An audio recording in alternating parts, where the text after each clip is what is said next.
Hi guys, today we have lesson 3 in unit 2, which talk about consecutive integers. Consecutive integers are integers that follow one another in order. And examples: 2, 3, blank, 5, and we know that 4 follows 3, and -4, -3, -2, blank, 0, we know that -1 is the number that follows -2. So to get to the next consecutive integer, we had to always add 1. So just to have a general rule about getting the next consecutive integer, all we had to do is to add 1 to the number to get to the consecutive integer. So the algebraic expression used to describe the consecutive integer is x plus 1, or any other variable, m plus 1, y plus 1. It doesn't matter what letter you use to represent the variable. Consecutive odd integers are odd integers that follow one another in order, and examples are 1, 3, blank, 7. We know that 5 is the odd integers that follow the integer that follows 3. We have -5, -3, -1, blank, 3. We know that 1 is the odd integer that follows -1. So in each one of these cases, all we had to do to get to the next consecutive integer is to add 2. And again, a general rule that can be used to describe a consecutive integer is x plus 2. Consecutive even integers are even integers that follow one another in order. Examples are 2, 4, blank, 8. The answer is 6. We know that 6 follows 4. It's the even integer that follows 4. And we have -4, -2, 0, blank, 4. We know that 2 is the even integer that follows 0. So each time we had to add 2 to the number to get to the next consecutive even integer. So a general rule again that is used to describe consecutive even integers is x plus 2. Let's take a look at our first example, where we have the sum of two consecutive integers is 15, and we need to find the integers. So the first step to solve our problems that deals with consecutive integers is to define the variables. So in this case, I have two consecutive integers. I'm going to assume that the first number or the first integer is n, since I don't know what that number is. And I know the second number is a consecutive integer to n, which means all I have to do is to use the general rule for a consecutive integer, and in this case, the second number is going to be represented by n plus 1.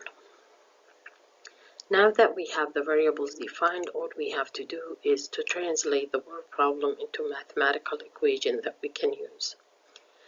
So since we're talking about the sum of two numbers, that means we need to add these two numbers together, and their sum is going to be 15. So the numbers that I have here is n plus 1, and these two numbers, or the sum of these two numbers, is going to be equal to 15. So this is the equation that I'm going to use to be able to solve this problem. So after I define the variable, wrote the equation, all I need to do now is to solve the equation. So let's solve this equation. We have n plus m plus 1 equals 15. I don't need the parentheses since I have a plus sign before the parentheses, so that means my equation is n plus 1 equals 15. I know that I have like terms in this situation where I have n and n. The sum of these two is 2n plus 1 equals 15. I'm gonna take away 1 from both sides in an attempt to have n by itself at one side. In this case, I'm going to end up with 2n equals 14, which is a little bit simpler. I need just one more step to have n by itself. For that reason, I'm going to divide by 2 and end up with n equals 7. So in this case, the first number, I know that the first number is n, and n in this case is 7, which means that the second number is going to be 7 plus 1, which equals to 8. Now let's take a look at another example where we have the sum of two consecutive odd integers. In this case is 36, and we need to find the integers. So again, I'm going to use the same steps that we used in the previous example where we had to define the variables first. So since I have two consecutive odd integers, that means I'm going to have to define two integers. The first one is has to be n, and the second one in this case is going to be n plus 2 because we're using the general rule for finding the consecutive odd integer, which is basically add 2 to the number to get to the next consecutive odd integer. Now that I have my variables defined, all I need to do is to translate the word problem into a mathematical equation and write the equation.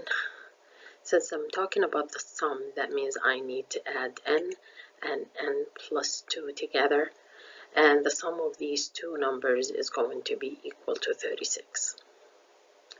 Again, the only step that keeping us away from finding the answer is solving the equation. So this is the equation that we got. We know that we have a plus before the parentheses, which means I can ignore the parentheses and add n plus 2 equals 36.